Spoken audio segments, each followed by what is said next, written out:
Good afternoon. Everyone looks pretty good after a full day of stem cell discussion. Maybe it's the stem cells making you all look young and vibrant. Thank you very much for having me. Robin, Max, everyone that put this together.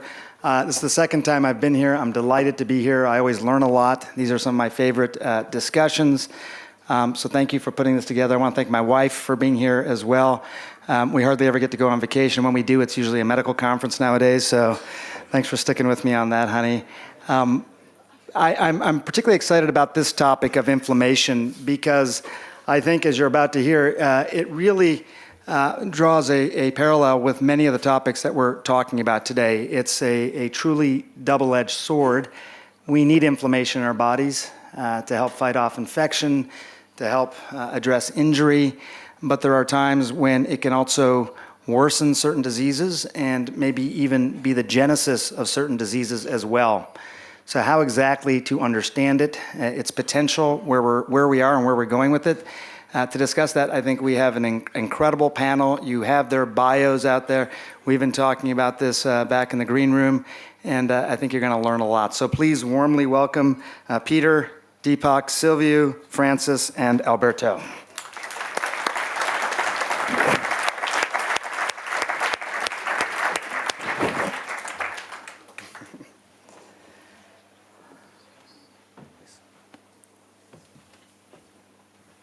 All right. Welcome, everybody. I think the way we're going to do this is we're going to anchor the discussion now by hearing from all of our panelists. You're going to hear a little bit about the work that they've been doing, some of how they approach this topic of inflammation, and then we'll have a discussion afterwards. So, Peter, Dr. Libby. So my brief is to talk about inflammation and atherosclerosis and other chronic diseases. And I want to frame the discussion because it fell to me to speak first to define inflammation. So Cardinal Ravasi, in his moving and eloquent talk this morning, started with the classical roots of the word cura.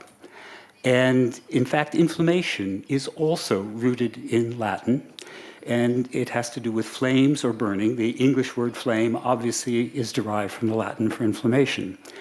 And you don't have to go any further than the first century AD here in Rome to the De Re Medica of Cornelius Celsus, known as Celsus. He defined the cardinal signs of inflammation that we teach medical students today. He had very refined powers of observation, and here are the words in Latin, and I will translate them: redness, swelling, heat, and pain. Now, Celsus didn't have the fancy equipment that we have today, the microscopes. He didn't have a cell sorter. He didn't have a polymerase chain reaction machine. But nowadays, we have refined the concept of inflammation at a cellular and molecular level. And we can basically define the inflammatory response into two arms: innate immunity, which arose very early in evolution, and it's fast and blunt. It recognizes on the order of hundreds or thousands structures. It's sort of like a battering ram. And then adaptive immunity, which arose much later in phylogeny, and which is slow, but it's much more targeted. It is more like a lock and key, and it requires education and a great deal of sophisticated interplay between the cells of innate immunity and adaptive immunity. Now, this slide is not meant to scare those who are not immunologists. This is sort of Immunology 101, but it'll serve as a bit of a discussion point for the following speakers. The foot soldier of the innate immune response is the macrophage, the monocyte macrophage, and it can do its job by secreting, by and large, mediators, including protein mediators that are known as pro-inflammatory cytokines. Now, on the right hand, you see the T cells and the B cells of the adaptive immune response. And of course, this separation into innate and adaptive is actually rather artificial because there's a lot of crosstalk, as is indicated by that cell that is sending a signal to the macrophage, the T cell there, that's labeled IFN gamma, which stands for interferon gamma, which is one of those pro-inflammatory cytokines. And you'll be hearing about that from Dr. Lund later on. And this slide is oriented towards my disease because you see that the messages from these immune cells are impinging a cell that is labeled SMC, which stands for smooth muscle cell, which is a cell that's important in my disease. Now, the title of this session is inflammation at the root of all diseases? Now, of course, the acute inflammatory diseases involve infections, and these host defenses that are mounted by the innate and adaptive immune response are key in the acute diseases. But we heard this morning about the importance of chronic diseases as we have increased sanitation and availability of antibiotics and vaccination. And the chronic diseases, I would argue, are by and large driven by inflammation. And my answer to the question that was posed by the title of this session is yes, inflammation provides us with a set of biological responses which contribute to all kinds of chronic diseases. The players are the same, but because of artifice, based on our departmental structures in our medical schools and research institutes, we tend to separate them into different silos. But in fact, the mechanisms are shared in common, as you will learn during this symposium.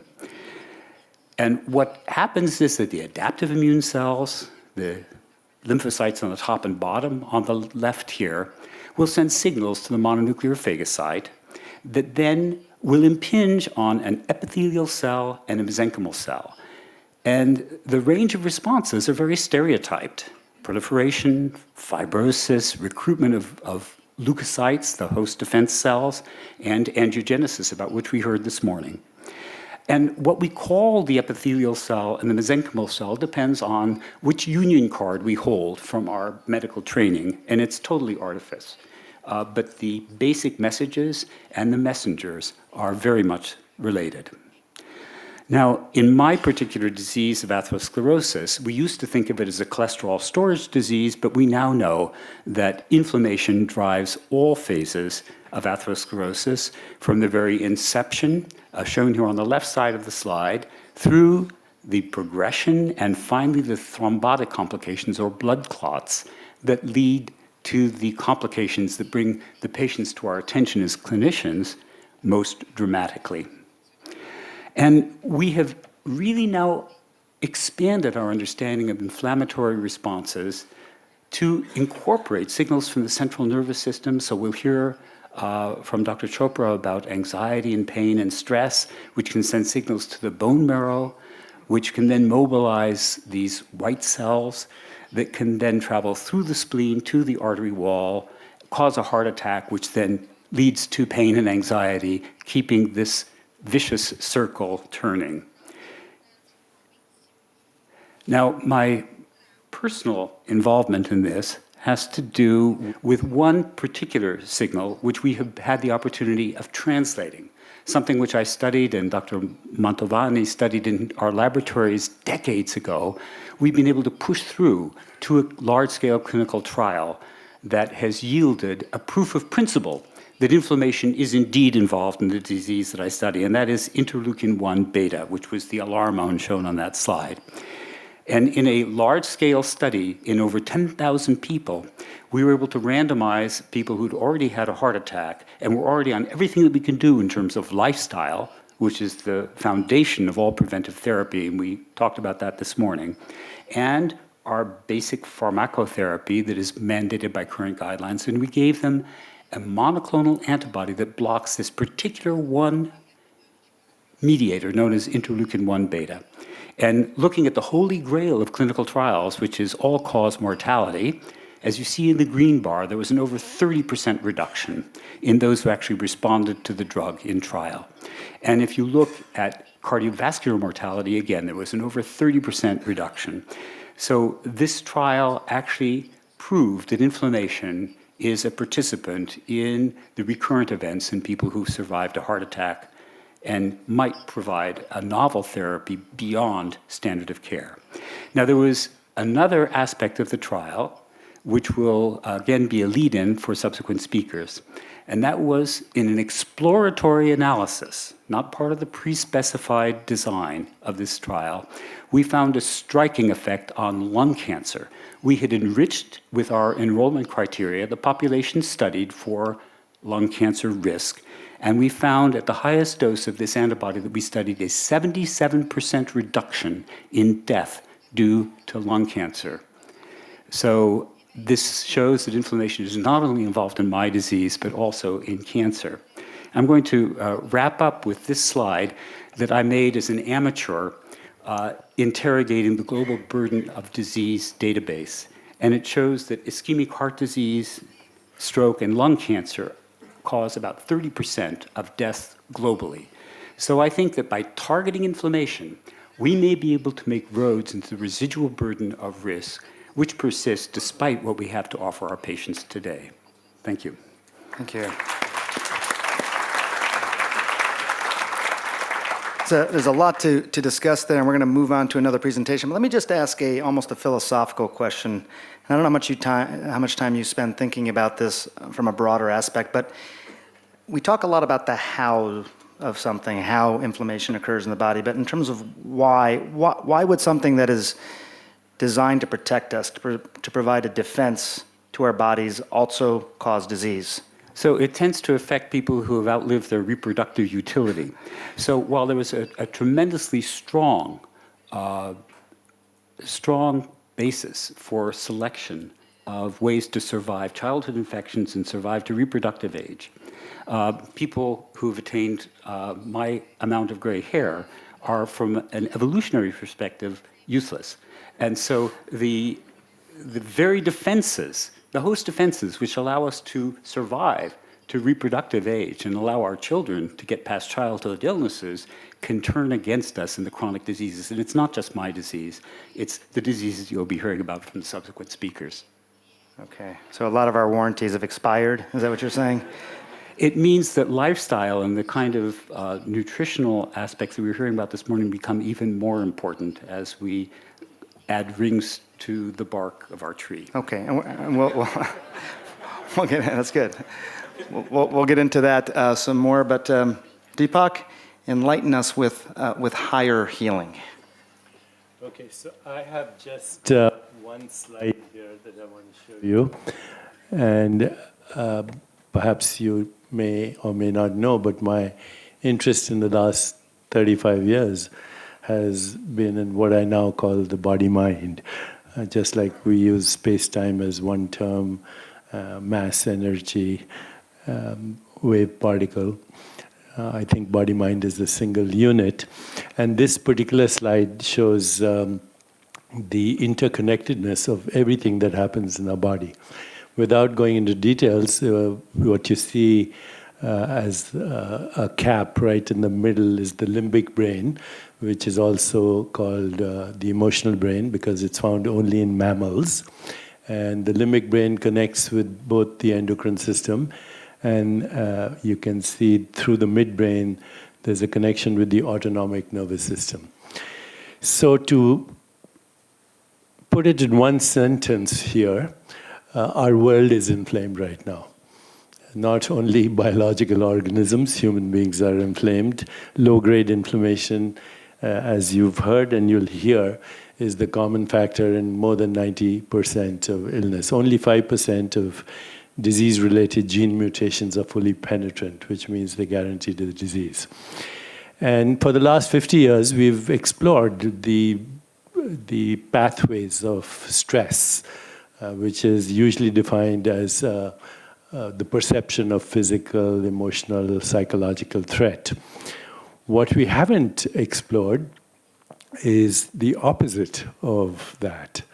So if stress, with all its components of anxiety, depression, guilt, shame, and everything else that goes along with stress causes inflammation, how about asking ourselves, what does love, compassion, joy, empathy, equanimity, peace of mind, how does that affect these pathways that you're seeing? You're seeing the connection here between the endocrine system, the microbiome, the immune system and what are called cytokines that are going back to the brain.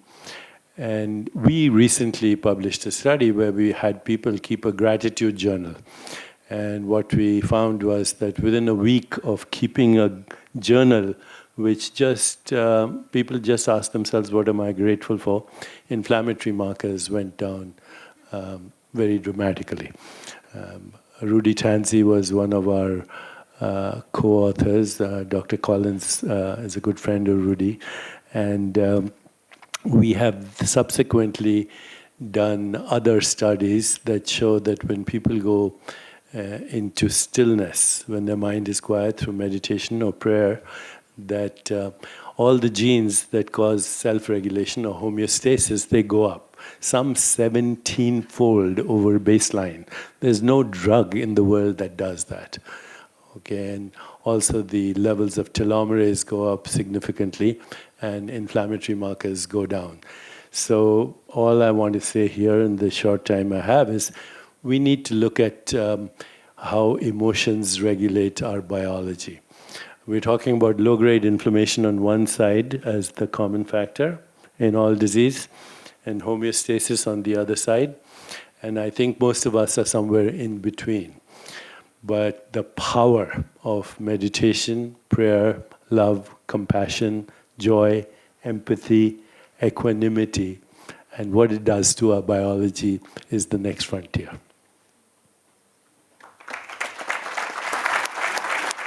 Just before I end, last time I was here, Pope Francis used the word tenderness. And I would say tenderness will cure inflammation at every level, because the world is inflamed right now. Everything from climate change to war to terrorism to eco-destruction to extinction of species to mechanized death to warfare is inflammation. The world is on fire. Wow, okay. Thank you very much. Does it make you nervous when Dr. Collins, who's the head of the NIH, is taking notes when you speak, by the way? To check out the notes. Maybe it was just doodling. I'm a big fan of Dr. Collins. We're going to, again, get into more things. I got a question I've always actually wanted to ask you. The meditation, is it denominational? I mean, what is the connection to religion? The tradition of meditation is in all spiritual traditions, and if you even repeat Hail Mary, for example, your mind will quiet down, or you say, the Lord is my shepherd, or thy will be done. That's a mantra for going beyond the mind into the bigger mind. Dr. Chopra, thank you very much. Silviu, thank you. At Mesablasts, we're developing therapeutic products based on a very particular type of cell called a mesenchymal precursor cell, which is the earliest progenitor of the mesenchymal lineage. We use monoclonal antibodies to derive these cells to a highly purified state. And the advantages, of course, is they can be expanded in large numbers and can be used allogeneically because they don't activate the immune system, and therefore lend themselves to targeting broad-based disease states. Now, the mechanisms by which these cells work is to sense inflammation. They sit in every vascularized organ between the blood vessels and the actual tissue itself. And they have receptors for each of the major pro-inflammatory cytokines that you've just heard about, interleukin-1, TNF, IL-6, IL-17. And so they sense inflammation when it's present in an excessive amount and respond to these inflammatory signals by releasing a range of anti-inflammatory molecules that then simultaneously turn off the inflammatory arms of the immune system at the level of the T cells, macrophages, B cells, natural killer cells. So if you will, this is the body's natural ability to switch off damaging inflammation in a way that you just cannot do with small molecules or with very targeted monoclonal antibody therapies. And so we've specifically targeted those diseases where inflammation is at the core of the process to see whether these cells can actually make an impact on the disease state. And so this is a snapshot of the clinical programs that we have in place. We have 3 major phase 3 programs in diseases that are very severe but disparate, but have a common link in inflammation: graft versus host disease, chronic heart failure, and chronic inflammatory intervertebral disc disease. And each of our programs are in phase 3, and one recently read out for graft versus host disease, and I'll show you some data on that. But in fact, we already have a product for graft versus host disease that's approved and launched and is being used in Japan to treat this very, very devastating complication of a bone marrow transplant. Several weeks ago, we actually announced the results of the first phase 3 of a randomized trial in children with this devastating complication. Children who, after they're cured of their underlying cancer, then get a bone marrow transplant, develop graft versus host disease, which has a mortality rate of up to 70%, and for which there are no treatments that are available. No treatments have been shown to be effective. And in this study, which was the follow-on to a 240-patient expanded access program across the US previously, in this particular study, where the cells were used as first line after steroids had failed, we saw quite a dramatic result. Almost 70% of children had a major response as early as day 28, and that kind of a response typically correlates with a tremendous survival benefit. So it appears that we've converted a disease that is frequently 70% of the time fatal to a disease that is now survivable. And I think that's pretty exciting for a disease that is basically the mother of all inflammation. In addition to that, we are targeting chronic heart failure. And as you've just heard from Dr. Libby, heart failure, and particularly progressive heart failure, by the time you get to the end stages of the disease, class 3 and class 4, is all about inflammation in the heart. It's all about all of the pro-inflammatory cytokines that target the disease, that induce fibrosis, that induce big dilated left ventricular dilatation. And here again, our cells are able to dampen down the inflammation, and in addition to that, induce a vascular network formation that together appears to have an impact on the outcome. And in randomized controlled trials, we've demonstrated that in fact a single injection of our cells, if you'll note particularly on the right-hand side, a single injection of our cells into the left ventricle prevented over 3 years recurrent hospitalizations and mortality in patients whose left ventricles were extremely large, who were at high risk of recurrent hospitalizations. And this has led to 2 phase 3 trials that are currently ongoing, one of which is in patients with end-stage heart failure who are being kept alive with a left ventricular assist device. In that randomized controlled trial, which has been graciously funded by the National Institutes of Health, we will be reading out the results of that over the next 3 months, and we hope that we may see a reduction in some of the terrible complications associated with inflammation, secondary not just to heart failure, but to the presence of these artificial hearts, which just aggravate the whole inflammatory process. And finally, I just want to touch on the third of the major areas that we're focusing on, which is inflammatory back disease. Degenerative intervertebral disc disease is not a mechanical disease. It's actually inflammation at the core of the process. And the inflammatory process, as you can see here on the right, the inflammatory process results in ingrowth of nerves and ingrowth of blood vessels, and the ingrowth of nerves results in severe chronic pain that is totally out of proportion to the degenerative process itself. And in fact, this problem is the #1 cause of opioid prescriptions. 50% of all opioid prescriptions go towards treating patients with this particular disease. Our approach is to go to the heart of the problem, which is targeting inflammation. And injecting our cells into the intervertebral disc, as you can expect, results in a cell that can sense the inflammation and can respond to the inflammation by dampening it down, but at the same time releasing other factors that appear to be able to inhibit neuropathic pain, reduce opioid-induced hyperalgesia, induce neurite regression, and ultimately also improve the anabolic requirement to rebuild that disc. And I just want to leave you with one slide. In a 100-patient randomized placebo-controlled trial, a single injection of our cells into the culprit intervertebral disc resulted on the left-hand side in 40% of patients having no pain whatsoever for 2 years, compared to only 15% on the right-hand side of placebo-treated patients. If we see this kind of an outcome in a phase 3 trial that we've just completed in 400 patients. Really what we'll have is a potential alternative to opioid usage in this major complex disease. Thank you very much.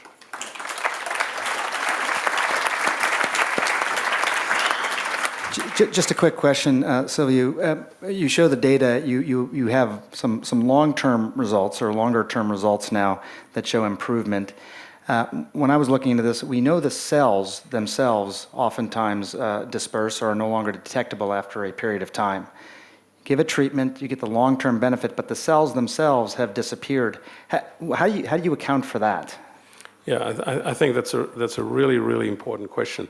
So first of all, these cells are really living delivery vehicles of multiple factors that are necessary to reprogram the tissue. So the cells do not engraft, they don't last long. So these are not typical stem cells, they're more cell delivery vehicles. So you put these cells into an area of inflammation, they're activated by the inflammatory cues, and then really you have a two-step process. One is a secretion of a number of factors that turn off the inflammation, and then a second wave of secretion of factors that result in tissue repair. And you need that two-step process to get tissue recovery. The reprogramming of the endogenous tissue, which clearly involves multiple pathways as opposed to single pathways typically targeted by drugs, multiple pathways is the only way really where we're going to see recovery of these complex diseases where inflammation has disrupted these pathways in the first place. Thank you very much. Francis. So what I would like to do in the next 5 minutes or so is to give you an example that I think illustrates the importance of location or geography in both the study and the treatment of inflammatory diseases. So I want to make maybe 3 points in this talk, and I'll point them out as I go along, and I hope that you'll remember them. One is that chronic inflammatory disease is not one disease, it's many diseases, and those diseases are distinct when you look at either the clinical symptoms or manifestations and the outcomes. But there is one thing that underlies all of these diseases, and that's what we've been talking about in this hour, and that's that in each case, at the core of these diseases, there is a dysregulated inflammatory immune response. The second thing that I want you to remember is that the prevalence of these diseases is increasing. So the panel on the right shows you what's happened between 1995 and what we predict will happen by 2030 in terms of chronic inflammatory diseases in the US. And you can see it's a straight line going up. But that's not all of it. If you look at the next slide, you'll see that while disease is going up, it's actually not uniform. And if you look at this map of the United States and CDC reports, you can see that chronic inflammatory diseases are actually more concentrated in particular regions of the United States. And in Alabama, which is the state that I live in, is sort of the epicenter of the chronic inflammatory disease epidemic. And in fact, if you look at the numbers, or if you could see the numbers, it's a huge number of people in the South, in the Deep South, that have these diseases. So you can see that for cardiovascular disease, you can see it for diabetes, you can see it for obesity, you can see it for cancer. Another place that you can see that is actually in autoimmune diseases. And we've talked a lot about autoimmune diseases today. And what I'm showing you on the right again is a map of the United States. And you can see that Alabama is dark, dark blue with the highest rates of arthritis. And that is an inflammatory autoimmune disorder. And in that case, an autoimmune disorder basically means that the immune system is attacking its own tissues and in an inflammatory way causing damage to those tissues.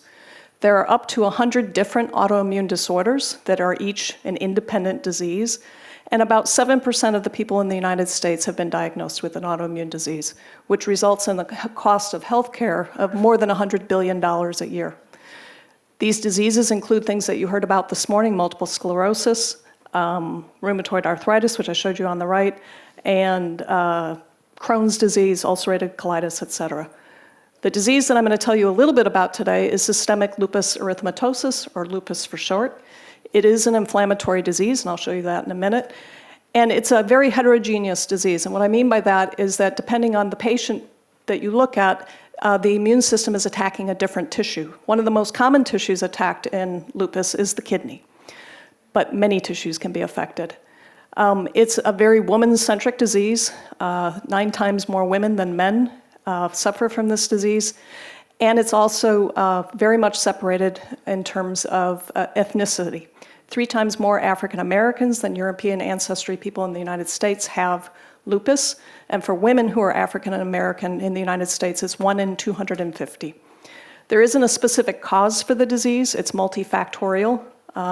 Race, ethnicity, gender, which are genetics, play a role, but so does environment.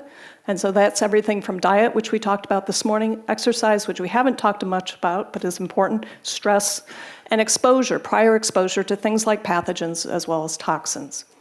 So what's shown on the right-hand panel is a picture from an experiment that was done in my lab, but it has been done in many other labs as well, where what was eliminated in a mouse that is susceptible to developing lupus is one inflammatory pathway. It's a single pathway. It's eliminating a pro-inflammatory cytokine-driven pathway, the interferon gamma pathway. And in a mouse that will develop lupus, which is the mouse on the left, you can see that you get inflammation in the kidney. And those animals will all die of lupus within 4 to 5 months. On the right-hand panel, if we eliminate that one single inflammatory pathway, the TBET pathway or the interferon gamma pathway, we can prevent inflammation and we can cure 100% of the mice. But those are mice, those are not humans. So what I'm showing on the next slide is that in some patients, some lupus patients, that same pathway is dysregulated. And so this is looking at our cohort of lupus patients in Alabama, and we're looking for expression of that pathway, that inflammatory pathway, in the immune cells that we can take out of the peripheral blood. And what you can see is that the lupus patients, about 30% of them have elevated levels of TBET, or the inflammatory pathway, in their immune cells when you compare that to healthy controls.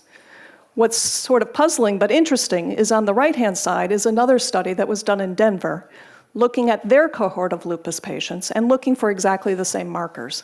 And what you can see in the Denver cohort is that essentially none of those patients have elevation of this TBET inflammatory pathway. So what's the difference, and does it actually matter? So the difference, and this brings me to one of the important points, is at least possibly location. And so Alabama and Denver, or Birmingham and Denver, are not in the same parts of the country. And I showed you already that Alabama is in the middle of the epidemic of the chronic inflammatory disease, and Colorado is well to the west. And one of the big differences is the number of African Americans that live in Alabama versus the number of African Americans that live in Colorado. And remember, I told you that there is a genetic component to this disease, and African American women are far more likely to get lupus than white women, for example. And so perhaps one of the differences is that. Why does it matter? Well, it matters because a pathway, the TBET pathway, was tested by making a drug that would block that pathway. And that drug was tested in a clinical trial. And it failed to improve outcomes in a phase 1 trial for lupus. But if you actually dig into the data, what you see is that that drug was tested in 28 patients, because it was a small trial, at 11 sites throughout the world.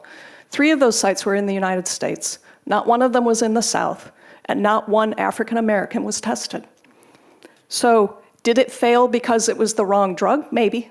Did it fail because it was the wrong pathway? Maybe. But maybe it also failed because it was tested in the wrong patients. And so that brings me to my last point, is that it matters who we test, and the biomarkers are really important. And if we don't not only test and determine biomarkers that might lead to outcomes, we actually need to test them in the correct populations. And so I'm making a pitch here where I'm just showing you, I showed you in slides earlier that the epidemic of the chronic inflammatory disease is in the South in the United States. This is a map of clinical trials in the United States. And what you can see is that there aren't that many trials in the South of the United States. So if that's where the epidemic is, it seems as though those are the patients that we need to be testing. And what I told you is that chronic inflammation or chronic inflammatory diseases are, there's many, many diseases, but there's also many different genetic components and environment components that contribute to that.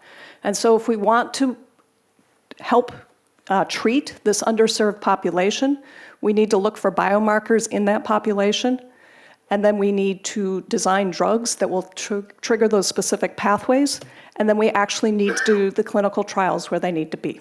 And I'll stop with that.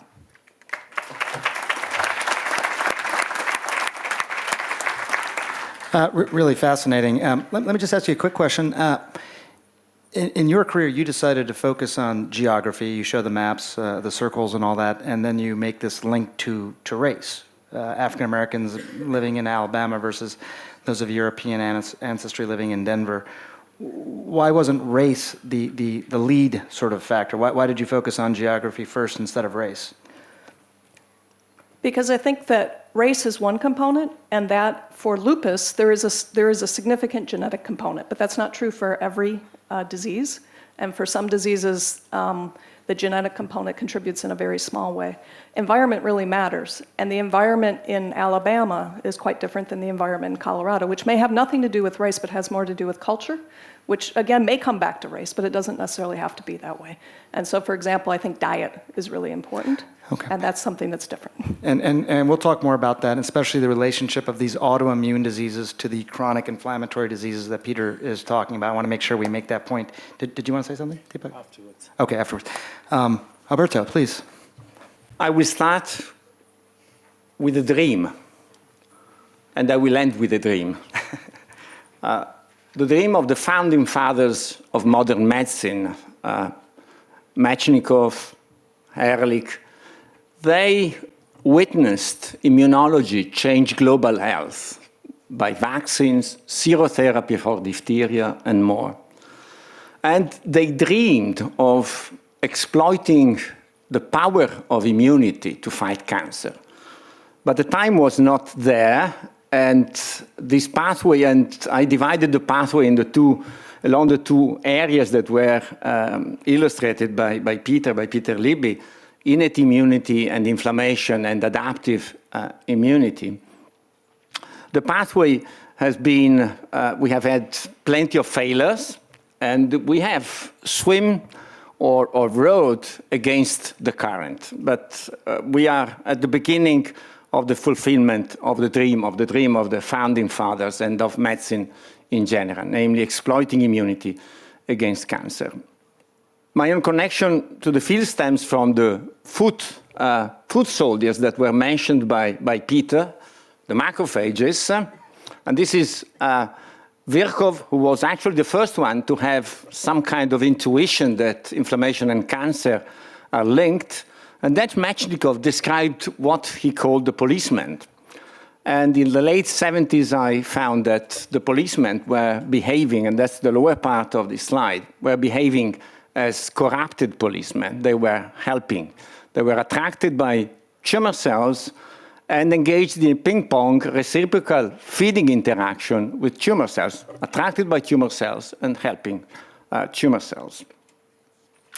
And we can think of and here are these, what is corrupting the policeman? Well, signals coming from tumor cells, signals coming from the wrong adaptive immune cells, which again were mentioned by Peter at the beginning of his talk, signals coming from the stroma. And the corrupted policeman impact essentially on all aspects of the biology of cancer, including in the lower part, they provide silencing to effective adaptive immune responses. And in general, I should say that we have moved from a cancer cell-centric view of neoplasia to one that encompasses the microenvironment. And the microenvironment includes host defense mechanisms and corrupted policemen, so inflammation promoting cancer, and blocked adaptive immune responses. We like to think of the connection between inflammation and cancer as consisting of two pathways, as shown in the left part of this panel. An extrinsic pathway whereby inflammatory conditions, broadly speaking, inflammatory conditions increase the risk of developing cancer. A classic inflammatory condition is inflammatory bowel disease, but an inflammatory condition which was just mentioned is obesity.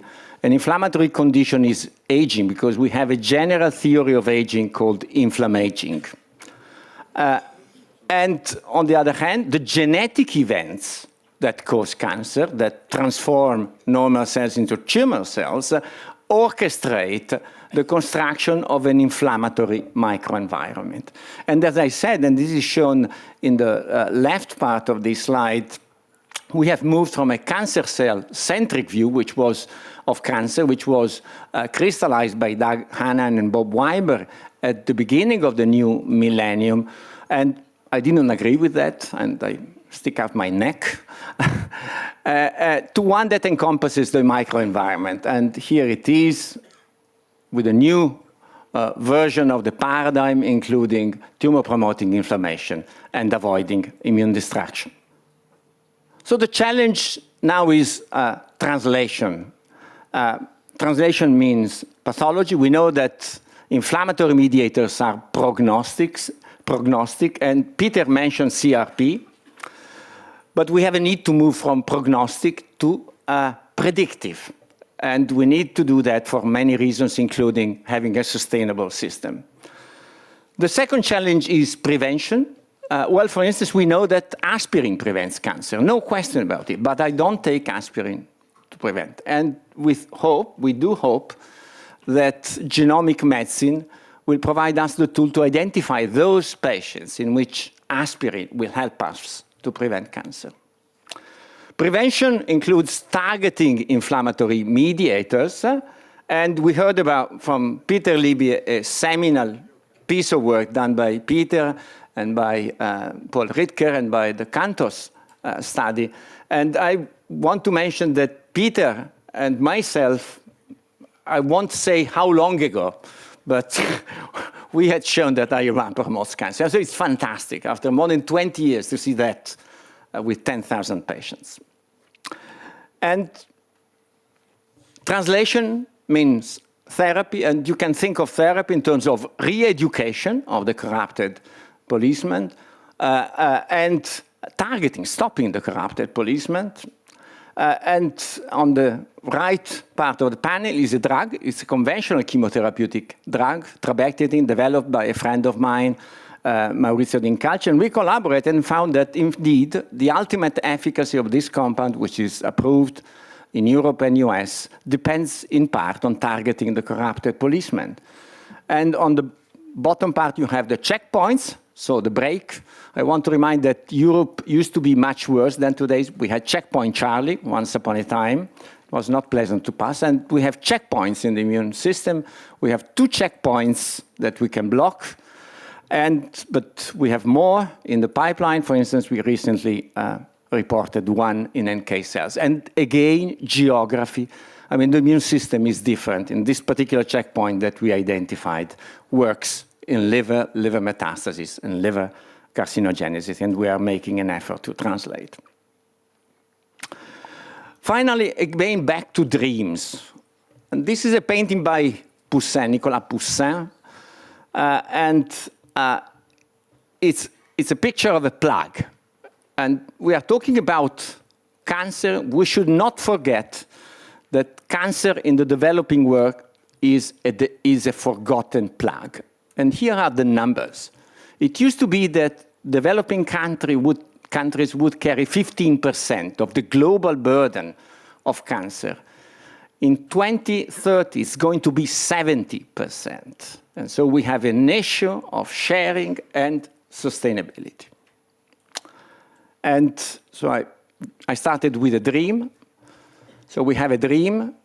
We have a dream of exploiting immunity against cancer. We have the privilege, I have the privilege of witnessing, of being part of the initial fulfillment of this dream. But I think we also have the dream of sharing, and this is a challenge for all of us. And thank you for being here.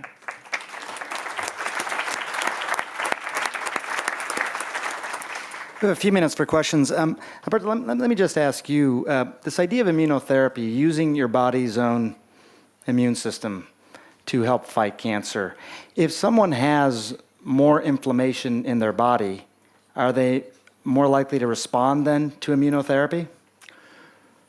We have, well, inflammation means also activation of mechanisms which block adaptive immune response. Because in essence, the immune system has 3 strategies. I mean, if you have we have what we call resolution of inflammation, which implies blocking adaptive immune responses. And for a long time, we taught students that resolution of inflammation is a passive process. Indeed, it is an active process, and we are starting to understand how resolution is orchestrated. So inflammation implies blocking an adaptive immune response at one point, the chronic inflammation, for instance, associated with obesity and or smoking. And so there is a general classification of cancer as being inflamed or non-inflamed, but it's a bit an oversimplification. Okay. It's more sophisticated, as Peter alluded to in his talk. Okay, thank you. Thank you again. I found it really interesting, Peter, you sort of made the comment that maybe it's preordained that we're going to develop this inflammation because we were joking, our warranties sort of expired. But all kidding aside, when you think of it that way, how much of a role then do things like diet and exercise and all that play versus artificially intervening with a drug of some sort? Right. So yes, I devoted years of my life to a 10,000-person study with a biological drug that is added to the usual menu of what we give people after a heart attack, which includes what we heard about this morning, statins, aspirin, beta blockers, and a blocker of the renin-angiotensin system. But the foundation of prevention, both what we call primary prevention, those who haven't yet had a manifestation of their disease, and secondary prevention is lifestyle. But it is ineffably difficult to bring across the finish line a clinical trial that is properly controlled to rigorously demonstrate the benefit of lifestyle measures. But you have to encourage your patients to adopt these measures anyway. So there was a very important study that was funded by the NIH called the Look Ahead trial that examined people who had established diabetes, well-established diabetes, who were at high risk of cardiovascular disease, and they did a fantastic lifestyle intervention, one that was much better than we can do in our regular clinical practice.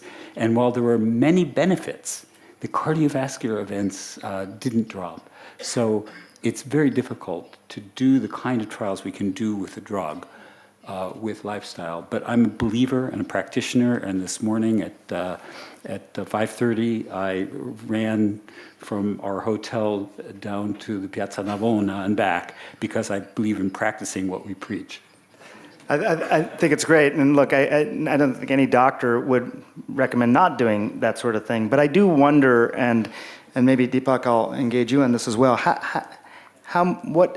what can we legitimately say to patients about the value of these lifestyle changes? Let me ask Deepak first. Even when it comes to practicing gratitude, meditation, you saw a drop in cytokine levels. That was one of the measures that you used. It was a significant drop. You said, how long did it last? How durable was this? How would you rank it, if you will, in terms of other ways of decreasing inflammation? This particular study was only a 1-week practice of gratitude, but then we followed up after 6 months, and those who stayed with the practice, the levels were sustained, kept low. What I wanted to mention, though, is, we are in the midst of a major revolution right now. The connection between the genome, the epigenetic revolution, and the microbiome.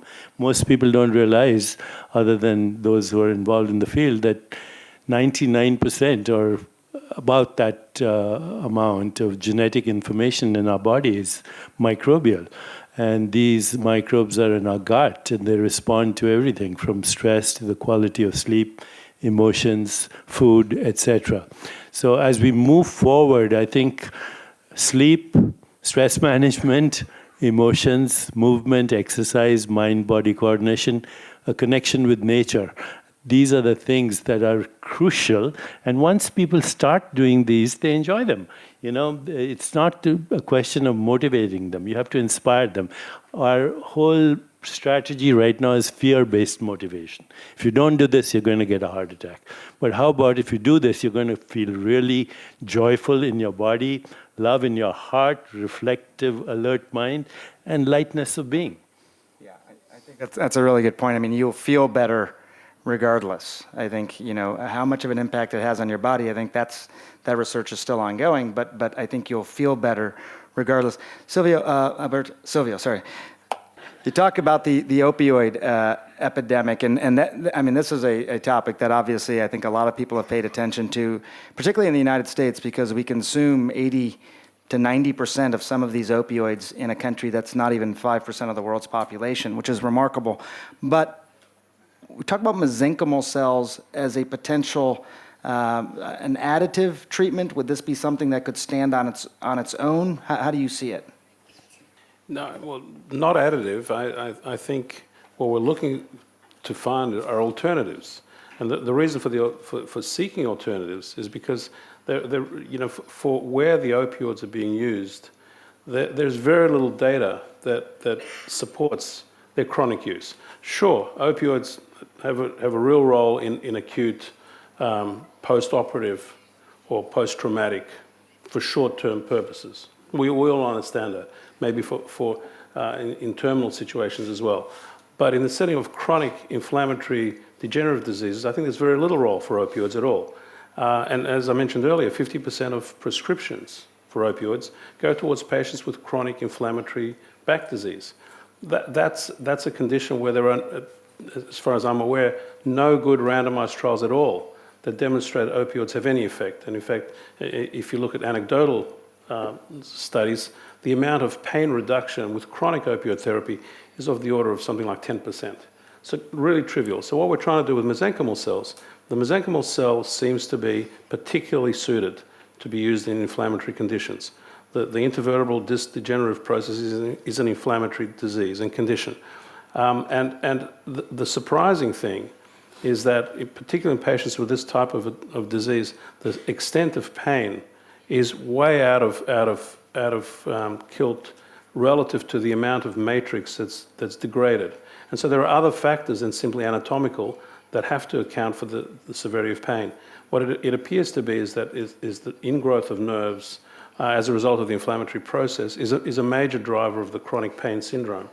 And so things that either address the nerves themselves, like anti-nerve growth factor type approaches, or the mesenchymal cell, which directly causes regression of those nerves, it appears to be a way to move forward. And it's the durability that we are astounded by. A single injection gives us about 2 years worth of pain-free outcomes. And so that's not simply from the anti-inflammatory effects, it's the downstream regression of the consequences of inflammation. He wants to put neurosurgeons out of business. Right, which I think is a good idea, especially for something like that. Look, I have so many more questions, but we are out of time. So please give a warm round of applause to our panel.